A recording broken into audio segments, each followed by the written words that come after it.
फैसला एक दास्तान लिखता है, हर कदम नई पहचान लिखता है। और प्रधानमंत्री नरेंद्र मोदी भी नेशन फर्स्ट ही अपनी सोच के साथ हर दिन नए भारत के लिए नया आयाम गढ़ रहे हैं। वो आयाम जो 2047 के भारत की नींव को मजबूत कर रहा है और देशवासियों को ये यकीन दिला रहा है कि विकसित भारत का सपना अब और दूर नहीं है। प्रधानमंत्री नरेंद्र मोदी ने अपने पहले पॉडकास्ट के जरिए इसे एक बार पुख्ता कर दिया है। तो आज द जेसी शो में प्रधानमंत्री नरेंद्र मोदी की इसी शख्सियत पर आज हम चर्चा करेंगे। भारत 24 के सीईओ और एडिटर इन चीफ और फर्स्ट इंडिया के सीएमडी डॉक्टर जगदीश चंद्र के साथ से स्वागत है आपका। और सबसे पहला सवाल मेरा आपसे ये है कि आखिर ये जो आज की हेडलाइन है उसके मायने क्या है? यह इंटरव्यू एक ताज़ी हवा का झोंका है जो नरेंद्र मोदी के दिल में झांक कर देखता है बहुत करीब से। इसके साथ ही it indicates a new shift from traditional media to modern channels of communication, transparency and engagement in political diaspora, you can say this. It also shares Modi's candid reflections on his childhood, his education, or you can say his political journey, leadership, his risk-taking capacity, his love to his late mother, and so on. And it also offers a glimpse of his ideology and aspirations of Viksit Bharat 2047. You can also say it's the other side of the Modi, some sort of untold stories of Prime Minister Narendra Modi. At the end of the day, we can conclude that Modi speaks like a very seasoned and mature visionary leader who has a clear roadmap to further take the country on the path of Viksit Bharat 2047 and his dream of vision of New India. This is all. Sir, आपने कहा एक traditional तरीके से अलग हटके, तो normal traditional तरीका ये है कि पहला पॉडकास्ट उन्होंने दिया किसी नामचीन पत्रकार को नहीं दिया। उन्होंने एक प्राइवेट क्षेत्र से एक नौजवान निखिल जी को अलग से पॉडकास्ट दिया। तो आपको इस डेवलपमेंट को देखते हुए कैसा लगता है? It's a new experiment by Narendra Modi which will ultimately demolish the monopoly or empire of top TV anchors who had been ruling the roast for the last few decades on TV screens. And in fact, you can say it's also some sort of an indirect, you can say, indirect walkout or indirect sidelining of anchors who will have to face tough time in the coming times to protect their job and to ensure their growth in the television industry. Because it opened new areas for people to come and enter into the business of anchoring.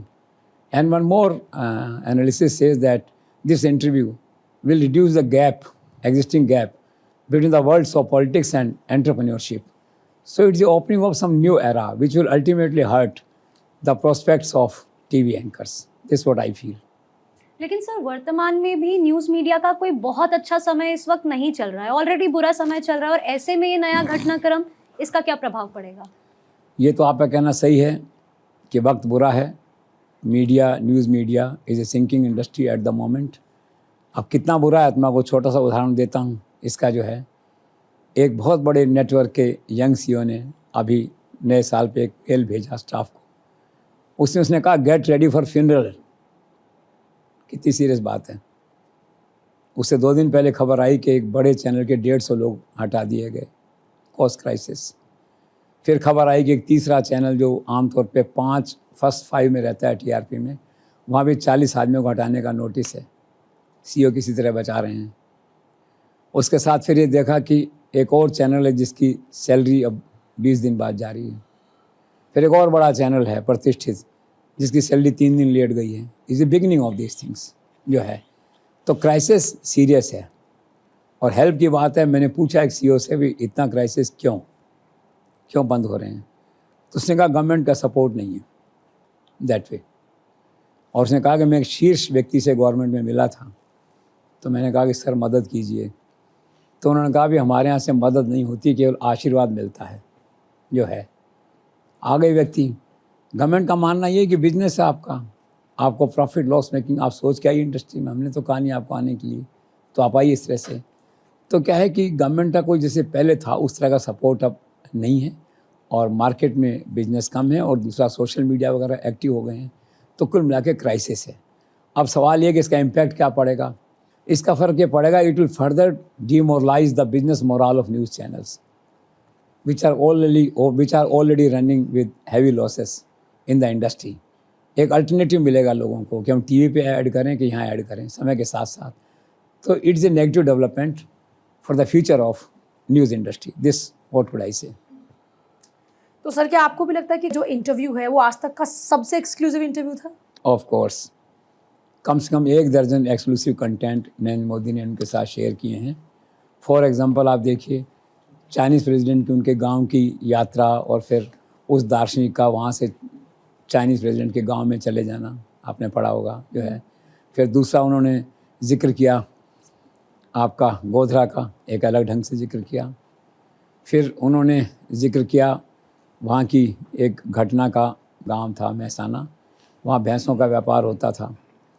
तो UP से लोग आते थे, भैंसें लेके जाते थे। वो भैंसें फिर जो है बम्बई लेके जाते थे, दूध देती थी, बम्बई रहती थी। जब दूध देना बंद कर देती थी तो वापस गांव में लौट आती थी। तो नरेंद्र मोदी वहाँ चाय की स्टॉल चलाते थे रेलवे स्टेशन पे। तो मालगाड़ी के इंतज़ार में 30-40 लोग हमेशा गाय वाले भैंस वाले वहाँ बैठे रहते थे। तो ये करते करते वो गुजराती से हिंदी सीख गए वहाँ पे। तो एक अपने आप का एक्सक्लूसिव कंटेंट था जो उन्होंने दिया। फिर ये दिया कि मेरे को तू कहने वाला कोई नहीं है, बिल्कुल एक्सक्लूसिव कंटेंट था। फिर उन्होंने कहा कि आरएसएस के फंक्शन साथ मैं पहाड़ में जा रहा था, जीप को मैंने धीमा कर दिया, ब्रेक नहीं लगाए, पेट्रोल बचा लें इसका, वो बिल्कुल एक्सक्लूसिव कंटेंट था। तो बहुत सारे ऐसे एक्सक्लूसिव कंटेंट थे इसके बारे में। एक उनका जो वीज़ा नहीं मिला था अमेरिका में उनको, वो एक अलग ढंग से उन्होंने अपना अनुभव बताया। गोधरा का आंखों देखा हाल बताया, फर्स्ट एक्सपीरियंस जो है। तो ये बिल्कुल मोस्ट एक्सक्लूसिव इंटरव्यू था सो फार। So people are saying that it is a very calculated move to connect with the target audience of influencers. As you said, entrepreneurs or maybe youth, a different section. What do you think, sir? इसमें ऐसा है basically कि नरेंद्र मोदी का area तो limited है नहीं viewership का। 140 करोड़ जनता है देश की, सारी उनकी प्रशंसक है, मोस्ट ऑफ देम, और करोड़ों लोग उनके उसको देखते हैं। लेकिन इसके साथ में जो आपका ऑब्जर्वेशन है ये भी हो सकता है, because Narendra Modi is basically very update person, always updated on national international affairs, and he has a brilliant media team to execute his plans। तो ये भी एक पार्ट रहा होगा कि इन जनरल अपन पब्लिक को कन्विंस करते हैं, उसको एड्रेस करते हैं।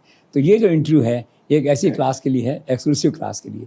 This may be one of this thing, but in totality interview को देश में लोगों ने करोड़ों लोगों ने इस इंटरव्यू को देश में देखा है, अपार्ट फ्रॉम इलीट और नॉन इलीट।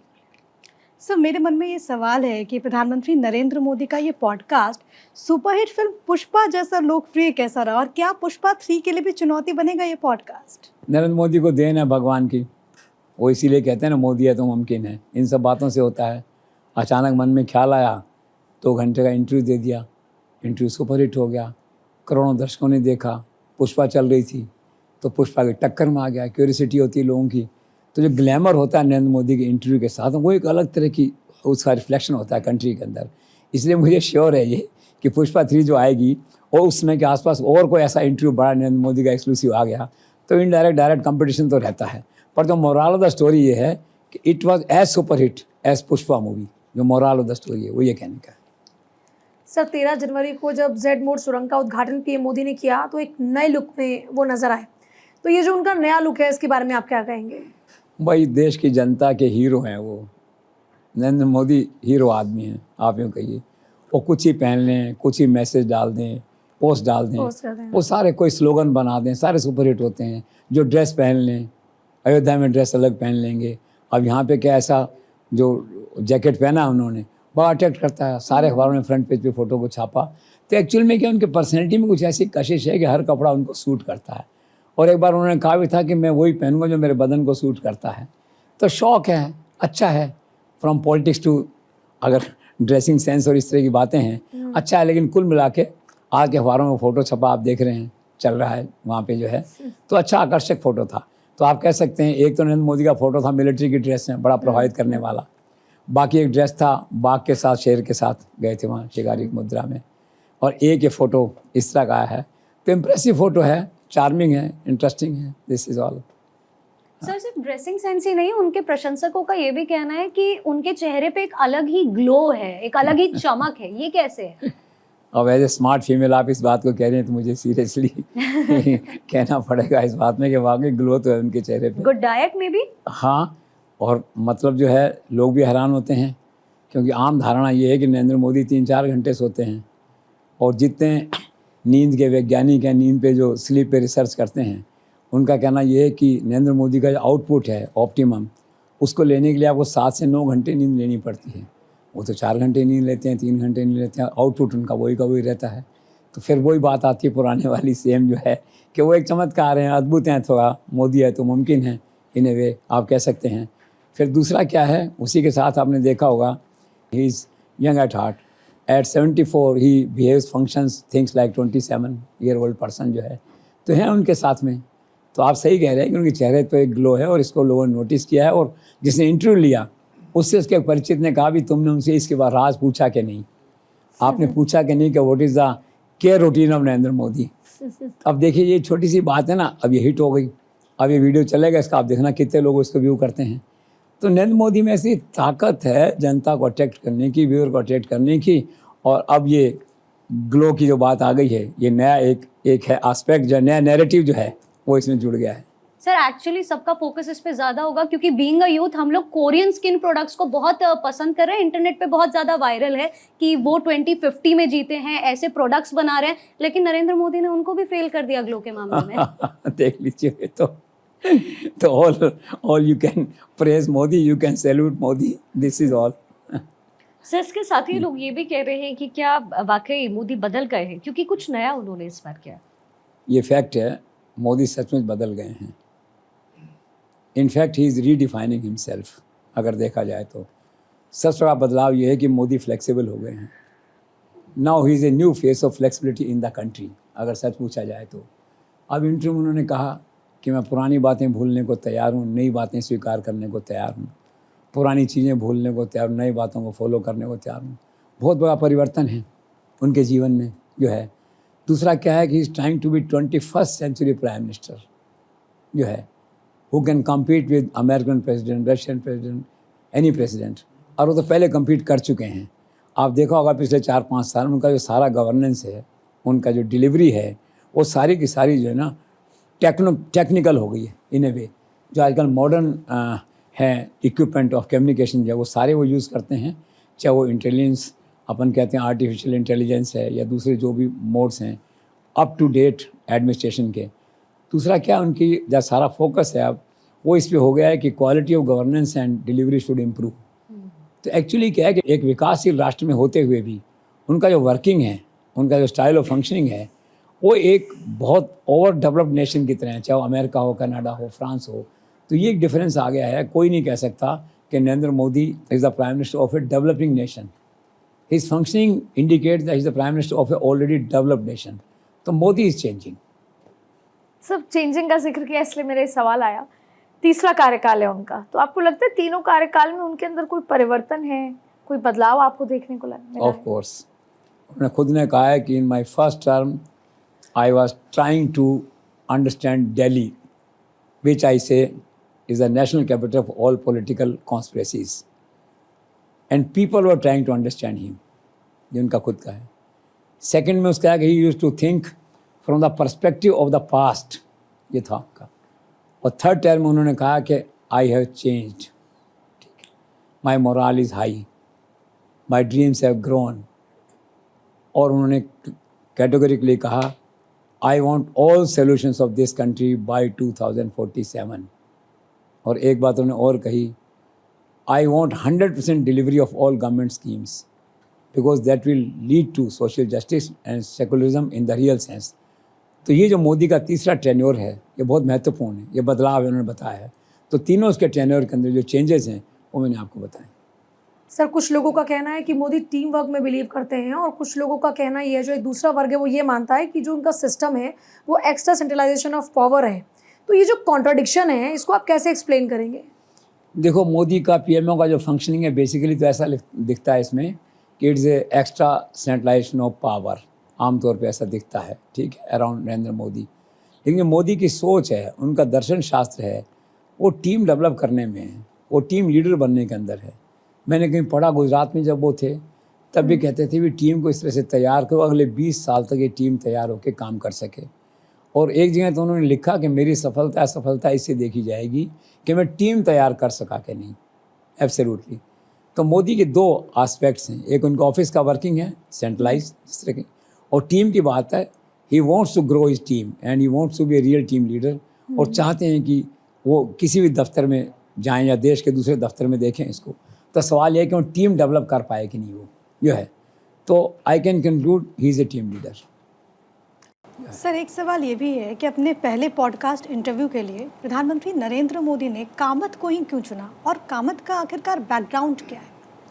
देखो, मैंने पहले भी कहा कि Narendra Modi is A media expert, ठीक है, और आपके विचारक भी हैं, दार्शनिक भी हैं, तो उनका सिलेक्शन होता है ना, और क्या well assisted by a professional media team भी हैं। तो ऐसी सोच बनी होगी कि चलो उनको लाया जाए आगे, तो लाए उसको आगे। 38 साल की उम्र है उस व्यक्ति की। आप देखिए 14 साल पहले जो है जीरोधा करके एक कंपनी जो है उन्होंने स्टार्ट करी, केवल 14 साल पहले। आज वो $7.7 बिलियन की कंपनी है, मतलब 68,500 करोड़ रुपए। आधा पैसा उन्होंने दान दे दिया है चैरिटी में जो है। पिछले साल 2024 में जो किताब निकली थी फोर्ब्स की, संसार के 100 सबसे धनी व्यक्ति, तो उसमें उनका नाम था उसमें जो है। और वैसे साधारण परिवार से हैं, पिताजी बैंक में नौकरी करते थे, माताजी वीणा वादक हैं, लैंग्वेज हैं, हार्डकोर हैं, कमिटेड हैं। एक बार उन्होंने लिखा कहीं पे कि मैं 20 घंटे काम करता था जो है, और बीमार हो गया, हॉस्पिटल चला गया, सर्जरी हुई, तब भी मेरे कमरे में कंप्यूटर रहता था, इस तरह से जो है। तो नरेंद्र मोदी क्या है कि ठोक बजा के देखते हैं चीज़ को, वेल अपडेटेड हैं, तो उनको अच्छा लगा इन सब पैरामीटर्स पे वो खरे उतरे। तो नरेंद्र मोदी ने उनको अवसर दिया, और उनके जीवन का ये पहला इतना बड़ा अवसर था, इतिहास में लिखा जाएगा ये। अभी तक छोटे छोटे इंटरव्यू किए थे उन्होंने, आप देखिए, तन्मय भट्ट करके उसका किया, सुनील शेट्टी का किया, किरण मजूमदार का किया, तो कोई ऐसी कोई सेलिब्रिटीज़ नहीं थी। एकदम से जंप देखिए आप नरेंद्र मोदी का जो है, तो उसका तो मीडिया के हिसाब से जीवन सार्थक है इन ए वे। और उसी कंपनी का शेयर कहाँ जाएगा। और बेसिकली तो क्या है ना कि वो ऑनलाइन शेयर ब्रोकर थे, ब्रोकरेज का काम करते थे, लेकिन भाग्य है, भाग्य और योग्यता दोनों साथ हैं, इस कंबाइन है। तो मुझे लगता है इन्हीं सब कारणों से मेरिट पे नरेंद्र मोदी ने उनका चयन किया। सर, मैंने सुना है कि इस अनरियलिस्टिक सक्सेस के बाद जो पॉडकास्ट को व्यूअरशिप मिली है, अब नरेंद्र मोदी चाहते हैं कि या तो खुद राहुल या फिर विपक्ष का कोई भी दूसरा बड़ा नेता कामत की तरह उनका इंटरव्यू करे और पूरी पारदर्शिता दिखाते हुए उन सवालों का जवाब भी देंगे। ये संभव है? संभव कुछ भी होता है नरेंद्र मोदी के जीवन में। मैंने आपसे कहा ना, अब एक उन्होंने नई शुरुआत कर दी, तो मुझे किसी ने कहा कि उनके मन में ये बात है कि मैं तो उदारवादी हूँ, लोकतांत्रिक हूँ, और मैंने कहा ना फ्लेक्सिबल हो गए नरेंद्र मोदी, उनकी सोच बदल रही है। आपने कहा मोदी बदल रहे हैं, मैं खुद कह रहा हूँ मोदी इज़ चेंजिंग। तो उनके मन में ख्याल आया होगा कि चलो एक दिन राहुल गांधी कहते हैं कि आ जाओ मेरा इंटरव्यू करो, या केजरीवाल से कहते हैं, या ममता से कहते हैं, या खड़गे से कहते हैं उनको कि आइए, तो कुछ भी चमत्कार कर सकते हैं। फिलहाल मुझे कहा कि ऐसी सोच उनके मन में आ रही है। Let's see when and how it materialises. Good idea. Sir, पिछले कुछ समय से दिल्ली के राजनीतिक क्षेत्रों में ये चर्चा है कि केजरीवाल कोई बड़ा राजनीतिक इमेज बिल्डिंग कैंपेन शुरू करने की सोच रहे हैं। क्या आपको नहीं लगता कि इंटरव्यू देकर के प्रधानमंत्री नरेंद्र मोदी ने केजरीवाल से ये पहल छीन ली? ये कहा जा सकता है। ये तो मुझे मालूम है कि आप पार्टी के लोग बहुत तरह से सोच रहे थे 3-4 महीने से कुछ नया किया जाए, इमेज बिल्डिंग किया जाए केजरीवाल का अलग तरह से, तो कुछ ज़्यादा अभी कर नहीं पाए, बिजी रहे दूसरे कामों में, ऐसा लगता है। अब नरेंद्र मोदी कर गए। अब इस इंटरव्यू के बाद में नरेंद्र मोदी का एक नया चरित्र, नया चेहरा देश के सामने आया है, एक विचारक के रूप में, एक सुलझे हुए राजनेता के रूप में, एक अर्थशास्त्री के रूप में, आप कहिए एक आध्यात्मिक नेता के रूप में, और सबसे बड़ी बात है एक मैच्योर और सीजन्ड विजनरी लीडर के रूप में। एक तरह से उनकी वेशभूषा देखिए आप, कितना इंप्रेसिव दिख रहे हैं इंटरव्यू देते हुए, बैठे हुए जो है। तो कुल मिला के इस इंटरव्यू का बेनिफिट हुआ है। और दिल्ली में जो चुनाव हैं, तो जो मेकअप है नरेंद्र मोदी का, री मेकअप है इस इंटरव्यू में, उसका प्रभाव और उसका जो फ़ायदा है वो निश्चित तौर पे कहीं न कहीं मिलेगा, क्योंकि लीडरशिप को लोग वोट देते हैं, और लीडरशिप जो ज़्यादा मैच्योर, ज़्यादा अट्रैक्टिव, ज़्यादा चार्मिंग होती है तो प्रभाव पड़ता है वोट्स पे भी उसका। तो कुल मिला के ये है, ये पहल तो उन्होंने कर ली है भाई। जी। सर इस पॉडकास्ट के बाद जो कुछ आलोचक हैं वो इसे एक एक्स्ट्रा आइडियोलॉजिकल एक्सरसाइज के तौर पर देखते हैं, क्या आपको भी ऐसा लगता है? ऐसा तो एग्जैक्टली नहीं है। जैसे आदित्य ने पूछा था कि क्या एक लिमिटेड वर्ग के लिए था, ये तो था लिमिटेड वर्ग के लिए। एकेडमिक एक्सरसाइज केवल वहीं होती है, ये तो प्रैक्टिकल इंटरव्यू, इसमें सारी बातें जो कही गई हैं दिल को छूने वाली हैं और व्यवहारिक बातें। नरेंद्र मोदी का जो प्राइवेट लाइफ है, नरेंद्र मोदी की जो पब्लिक लाइफ है, उस सब का ये कम्बिनेशन है। और वैसे नरेंद्र मोदी की प्राइवेट लाइफ कुछ है नहीं। मुझे सुधीर अग्रवाल ने कहा कि नरेंद्र मोदी का तो एक ही एजेंडा है, द कंट्री, उसको अपन मानते हैं, दैट वे जो है। तो ऐसा नहीं कहा जा सकता। सारी बातें ना प्रैक्टिकल है, व्यवहारिक है और ग्राउंड रियलिटी जैसी दिखती हैं। जी दिस इज़ फाइन।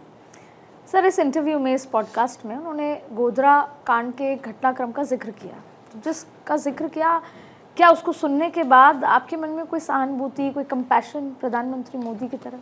सहानुभूति मानवीय दृष्टि से आती है। एक बेचारा व्यक्ति 4 दिन चीफ मिनिस्टर बने हुए हैं, उसे कार्यकाल में इतना बड़ा कांड हो जाए, इतनी बड़ी ट्रेन जला दी गई, इतनी बड़ी घटना हो जाए। नरेंद्र मोदी को पता लगा, भाग के वहाँ पहुँचे। जाने से पहले पता लगा तो आपने पढ़ा होगा कि हेलीकॉप्टर था, 1 इंजन का था। सिक्योरिटी के हिसाब से डबल इंजन के बिना आप जा नहीं सकते। सिक्योरिटी ने रोका, उन्होंने कहा मैं मेरी गारंटी पे जा रहा हूँ। बहस के बाद वो पहुँचे वहाँ, आंखों से हाल देखा, बहुत पीड़ा हुई, हृदय विदारक दृश्य था, लाशें पड़ी हुई थी। उन्होंने कहा मैं अपने आप को बस रोक सका, इतना ही बहुत है मेरे लिए। जितना अपने आप को रोकने के लिए कर सकता था वो मैंने किया। और वो घटना एक टर्निंग पॉइंट थी नरेंद्र मोदी के पॉलिटिकल कैरियर में। आप देखिए उसके बाद नरेंद्र मोदी का ग्राफ कहाँ से कैसे कैसे क्या है। तो ये एक्सक्लूसिव कंटेंट उन्होंने दिया और उससे कहा मेरे को बहुत पीड़ा हुई, दर्दनाक हादसा था। तो जो डिटेलिंग है वो पहली बार इस इंटरव्यू में उन्होंने गोधरा की दी है, इससे पहले नहीं आई थी। तो it was a second heart breaking moment for Narendra Modi. Sir Narendra Modi का कहना है कि मुख्यमंत्री जब वो बने गुजरात के, तो मुख्यमंत्री बनने के बाद तुरंत उन्होंने 4 काम किए। वो 4 काम कौन से हैं? 4 काम देखो, एक तो मैंने कहा ना, जो मानवीय पक्ष है नरेंद्र मोदी का, दार्शनिक पक्ष है, वो बहुत प्रबल है। ह्यूमैनिटेरियन जिसको कहते हैं, ह्यूमैनिटी फर्स्ट आजकल जो कहते हैं वो। तो सबसे पहले तो क्या हुआ, उन्होंने सहपाठियों को बुलाया जो स्कूल में साथ पढ़ते थे। क्यों बचपन में स्कूल छोड़ दिया था, चले गए थे छोड़ के, तो मिले नहीं थे बहुत समय से। मुख्यमंत्री बने, एहसास आया कि चलो इन्हें हेलो कहें, इन्हें भी कहें कि आपका भी आभार है मेरे यहाँ पहुँचने के अंदर जो है। उन सबको बुलाया 30-35 लोगों को। फिर एक्सटेंडेड जो फैमिली है, भाई भतीजा पोता पोती, ऐसे रिश्ते में होते हैं ना बहुत सारे, 30-35 लोग होंगे, उनको बुलाया और एक अभी आपका भी आशीर्वाद रहा है मेरे आगे बढ़ने के अंदर जो है। फिर क्या है कि जो गुरुजन रहे हैं खुद के इस टेन्योर के अंदर जो है, उन सबको बुलाया। एक उनके बहुत सीनियर गुरु थे रस बिहारी जी, उनको बुलाया, अब तो नहीं है दुनिया में, दैट वे। तो ऐसे कह के उनका आभार व्यक्त किया, कृतज्ञता दिखाई। और फिर आरएसएस के लोग जिनके यहाँ खाना खाने जाते थे, सारथी आरएसएस के कहते हैं, उनको बुलाया। तो इन सबको बुला के एक तरह से सेंस ऑफ ग्रेटिट्यूड जो है वो उन्होंने डेमोस्ट्रेट किया साथ में, एक मानवीय पहलू की दृष्टि से। उन सबको अच्छा लगा होगा। तो गुड ह्यूमैनिटेरियन मूव। सर उनका प्रयास दोस्त ढूंढने का भी था, सिर्फ ग्रैटिट्यूड दिखाने का नहीं, क्योंकि उन्होंने अपने पॉडकास्ट में ये मेंशन किया था कि मैं एक दोस्त ढूंढ रहा था लेकिन उनको मुझ में सीएम दिख रहा था। तो ये अक्सर कहा जाता है कि सक्सेस खोखली होती है, क्या वो सच में लोनली फील कर रहे हैं? ये सही है कि Modi is lonely at the top. पहले माँ थी जीवन में, माँ के जाने के बाद उन्होंने कहा कि मेरे मन में ऐसा फीलिंग ही नहीं आता आजकल कि मैं किसी मामले में, किसी घटना पे किसी को फ़ोन करूं जो है। पहले गए थे झंडा फहराने 30-35 साल पहले, जब गए थे 96 था शायद, गए थे जो है, झंडा फहराया था। माँ ने कुशल क्षेम पूछा, फ़ोन किया जो है। तो ज़माना अलग था फ़ोन करने का, अब कोई नहीं है। हालांकि अमित शाह उनके बहुत करीब हैं, साइकोलॉजिकली, मेंटली, आइडियोलॉजिकली। लेकिन वो मित्र, वो स्कूल के मित्र, तू कहने वाले, वो तो कैटेगरी थोड़ा अलग है ना, अभी थोड़ा सा वैक्यूम उनके है उसमें। तो उन्होंने जब मित्रों को बुलाया था, सहपाठियों को बुलाया था, तो सोचा होगा कि उसी दोस्ती के उसी नाते बात होगी। लेकिन हुआ क्या कि नरेंद्र मोदी तो बदला नहीं, लोगों के ख्यालात बदल गए, हालात बदल गए, सोच बदल गई। तो इसलिए उन्होंने कहा कि मैं उनमें दोस्त ढूंढ रहा था, वो मुझे मुख्यमंत्री ढूंढ रहे थे एक तरह से जो है। ये तो मन का भाव है, और उनका व्यक्ति जितना ऊंचा जाता है तो दोस्त थोड़ा दूर हो जाते हैं, अपने आप को आज भी अकेला महसूस करते हैं। और उन्होंने कहा एक ही व्यक्ति था मुझे तू कह के चिट्ठी लिखता था, वो जो गुरुजन थे उनके जो है, अब वो इस दुनिया में नहीं है। तो उन्होंने कहा आज ऐसा कोई व्यक्ति नहीं जो मुझे तू कह के पुकारे। एक मन की पीड़ा, जो तू कह के पुकारता था, पहला और अंतिम व्यक्ति था, वो चला गया दुनिया से। तो you can conclude Modi is by and large a lonely person at some moments of life in the late night, you can say, आदमी सोता है, अपने बारे में विचार करता है तो उसने ख्याल आता होगा मन में, तो आज थोड़ा लोनली फील करता होगा। लेकिन वैसे देखिए आप राष्ट्र के हीरो हैं, बट ये एक कंट्राडिक्शन है ना, and within Modi some time he is lonely at the top. जी सर, आज भी प्रधानमंत्री नरेंद्र मोदी के मन में 2005 में अमेरिका द्वारा वीज़ा नहीं दिए जाने की पीड़ा झलकती है और इस बात का जिक्र उन्होंने कामत के साथ भी किया। क्या अपने जीवन काल में पीएम इसे भुला पाएंगे? मुश्किल होता है, कुछ घटनाएं, कुछ अपमान ऐसे होते हैं जीवन में, खास करके सफलताएं तो व्यक्ति भूल जाता है, अपमान नहीं भुला पाता, तो जीवन भर उनको याद रहेगी बात वो, एक तरह से दैट वे जो है। तो ऐसी घटना थी और मुख्यमंत्री थे, इलेक्टेड गवर्नमेंट थी, उन्होंने कहा नरेंद्र मोदी वीज़ा मत दो, कोई बात नहीं। एक इलेक्टेड गवर्नमेंट के चीफ मिनिस्टर को वीज़ा इनकार कर रहे हो, it is an insult to the elected government. उनका स्टैंड ठीक था, उन्होंने प्रण किया था उस दिन, एक दिन ऐसा आएगा देश में जब हिंदुस्तान के वीज़ा के लिए, इंडिया के वीज़ा के लिए लाइन लगेगी, और वो लाइन आज लग गई है। और विधि का विधान देखिए, जिस अमेरिका ने उनको वीज़ा नहीं दिया, 2020 में राष्ट्र का सर्वोच्च पुरस्कार नरेंद्र मोदी को दिया गया कि भारत और अमेरिका के रणनीतिक जो रिश्ते हैं उसमें आपका योगदान है। देखिए आप 19 में हाउडी मोदी हुआ, वहाँ पे जो है 1 लाख लोग आए थे, वही अमेरिका जो है। फिर ट्रंप आए अहमदाबाद, तो नमस्ते ट्रंप हुआ, और फिर बाइडेन ने तो और रेखा क्रॉस कर दी। रिसेंटली एक किसी मिले थे विदेश में, तो उन्होंने कहा कि भाई आपके ऑटोग्राफ लेने हैं मुझे। 90,000 लोग तो इकट्ठे हो गए हैं, कहीं और भी अभी जुटे चले जा रहे हैं। तो विधि का विधान देखिए, नरेंद्र मोदी का वो अपमान, और आज नरेंद्र मोदी का ये संस्कार, ये उनका गौरव, राष्ट्रीय पुरस्कार वहाँ के। तो मोदी तो सफल है जीवन, मोदी ने वो क्षण जी लिया जीवन में, उस अपमान का बदला चुका दिया मोदी ने, भाग्य ने भी साथ दिया उनका जो है। तो वो एक क्षण ऐसा है, फिर भी मन में कहीं न कहीं वो याद रहेगा। लेकिन नेचर ने, भगवान ने, कुदरत ने उसका पूरा हिसाब चुका दिया। और Modi certainly must have overcome from all these things. इतना बड़ा मान सम्मान और इतना मिला अमेरिका में जो है। सर, जिन लोगों ने भी इस पॉडकास्ट को देखा है, उसके बाद लोगों के मन में, जहन में ये सवाल है कि आखिर कंफर्ट जोन में प्रधानमंत्री मोदी क्यों नहीं रहना चाहते। वो जब भी बात करते हैं, गवर्नेंस की बात करते हैं, पॉलिटिकल मैटर्स में उलझे हुए रहते हैं, डेवलपमेंट की बात करते हैं, तो ऐसा क्यों है? ऐसा इसलिए है कि बाई बर्थ और एक he is a born struggler, he is a born fighter. सारा जीवन संकट में, क्राइसिस में, अभावों में, इसमें बीता।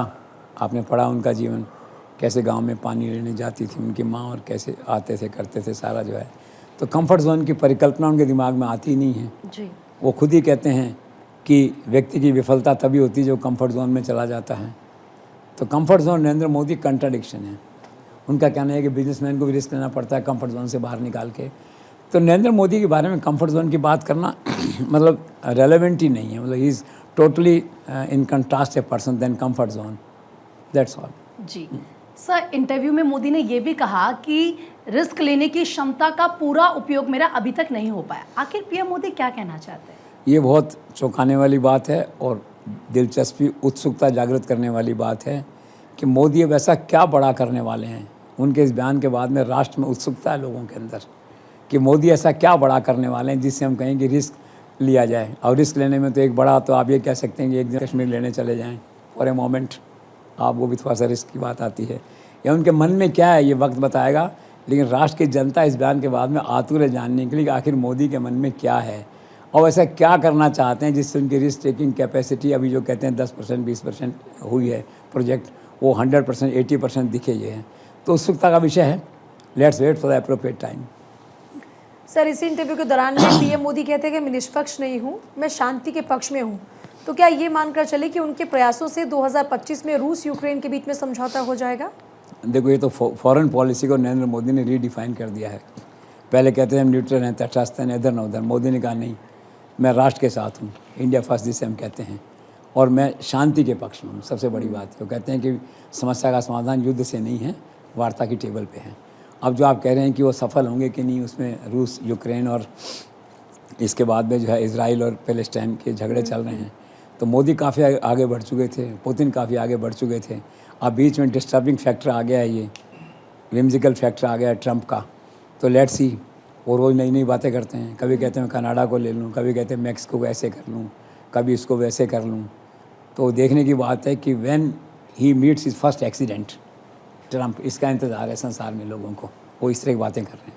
तो अब वो बात तो कर रहे हैं पुतिन से थोड़े दिनों में जाके, लेकिन निश्चित तौर पे नहीं कहा जा सकता ट्रंप के अनसर्टन एटीट्यूड के कारण से कि क्या ये समझौता वार्ता। Modi is a sensible person, he is not whimsical, he is well thought, well planned जो है। तो I think the process of peace और ceasefire among these countries has been delayed a bit by the arrival of Trump in the international scenario. So let's see. Sir, प्रधानमंत्री नरेंद्र मोदी ने अपने इस podcast में कहा कि मैं भगवान नहीं हूँ, इंसान हूँ, मुझसे भी गलतियाँ हो सकती हैं। तो अब इस पर विपक्ष का ये रिएक्शन है कि प्रधानमंत्री नरेंद्र मोदी अपनी कुछ गलतियों का पश्चाताप कर रहे हैं, इस तरह का उनके आलोचकों का मानना है। तो आप कैसे देखते हैं इसे सर? नहीं, उनके दोनों बयानों को सही ढंग से नहीं पढ़ा गया है। उनके जो दोनों बयान हैं उसको अलग से पढ़ने की ज़रूरत है, अलग अलग करके और फिर एक साथ पढ़ने की ज़रूरत है। तो शायद उन्होंने पढ़ा नहीं है आलोचकों ने इसको। पहला बयान नरेंद्र मोदी का आया था जब वो मुख्यमंत्री थे 2001 से 2014 के बीच में। किसी वक्त उन्होंने कहा था बात करते समय कि मैं मनुष्य हूँ, देवता नहीं, मुझसे भी गलतियाँ हो सकती हैं, लेकिन मैं गलतियाँ जो है ना मेलाफाइड इंटेंशन से नहीं करता, उस तरह से नहीं। एक बयान था। और उसके 10 साल बाद अब ये बयान जो उनकी माँ की मृत्यु हुई तो उसमें उन्होंने कहा कि अभी तक मुझे ऐसा लगता था कि मेरी जैविक उत्पत्ति है, मैं जैविक संतान हूँ। माँ के जाने के बाद मेरा जो अनुभव है उससे ऐसा लगा मुझे कि मेरी उत्पत्ति जैविक नहीं है, मुझे ईश्वर ने भेजा है और जो ऊर्जा है मेरे में ये ईश्वर ने प्रदान की है। और मैं जब भी कोई नया काम करता हूँ तो ईश्वर मेरा मार्गदर्शन करता है। तो इसका अर्थ ये लिया गया कि नरेंद्र मोदी आम मनुष्य न होकर भगवान के भेजे गए विशेष दूत हैं। ओके, अब क्या है कि आलोचकों ने दोनों बयानों को क्लब कर दिया, अलग अलग करके ठीक से नहीं देखा, ढंग से नहीं देखा उसको। तो मेरा माइंड क्लियर है कि दोनों बयानों में कोई विरोधाभास नहीं है। दोनों बयान अलग अलग पर्सपेक्टिव में, अलग अलग सिनेरियो में, अलग अलग बैकग्राउंड में, अलग अलग समय तिथियों पे दिए गए हैं। This is all. जी सर, देश के मौजूदा माहौल में, देश की राजनीति में युवा पीढ़ी के लिए आप क्या अपॉर्चुनिटीज देखते हैं? युवा पीढ़ी के लिए तो एम्पल अपॉर्चुनिटी है। It is young country now. आप अलग सेक्टर में देखिए, पॉलिटिकल अपॉर्चुनिटी की अगर हम बात करते हैं पहले, तो नरेंद्र मोदी ने खुद ने कहा है कि I want to inspire young generation to join politics with integrity and purpose. उनका कहना ये है। वो रूटीन में नहीं चाहते कि जैसे आजकल है ना कि टिकट लेने चले गए, कोई बैकग्राउंड नहीं है, कोई कमिटमेंट नहीं है, वर्किंग नहीं है। तो चाहते हैं कमिटेड यंग क्लास पॉलिटिक्स में आए। वो तो एक पहलू है इसका।